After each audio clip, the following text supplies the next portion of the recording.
प्रभु में प्रियो, मैं हूँ आपकी बहन आराधना। आप सबों को मेरा प्यार भरा नमस्कार।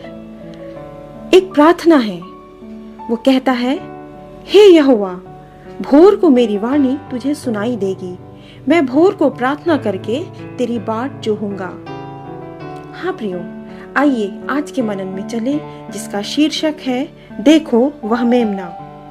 पद है यूहन्ना 1 उसका 29। दूसरे दिन उसने यीशु को अपनी ओर आते देखकर कहा, देखो यह परमेश्वर का मेमना है जो जगत का पाप उठा ले जाता है। निर्गमन 12 उसके 3 में परमेश्वर का वचन इस प्रकार से कहता है, इज़राइल की सारी मंडली से इस प्रकार कहो कि इसी महीने के 10वें दिन को तुम अपने अपने पितरों के घरानों के अनुसार घराने के पीछे एक एक मेमना ले रखो। इज़राइली मिस्र से निकलने की तैयारी कर रहे थे।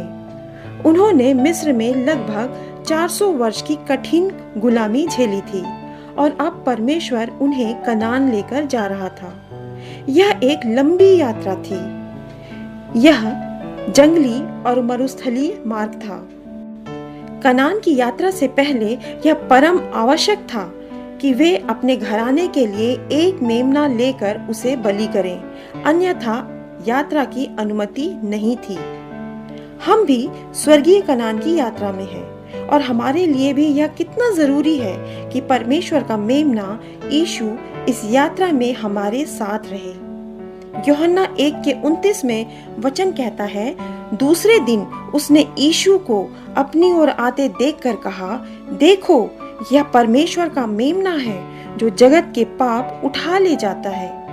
एक बात को ध्यान रखना अवश्य है कि परमेश्वर ने यहाँ पर हर घराने के लिए मेमना रखने की बात कही है। जरूरी है कि हमारे पास वह मेमना यानी यीशु व्यक्तिगत रूप से ही नहीं लेकिन घराने के लिए भी रहे। वचन कहता है, यीशु पर विश्वास कर तो ना सिर्फ तू लेकिन तेरा घराना भी उद्धार पाएगा।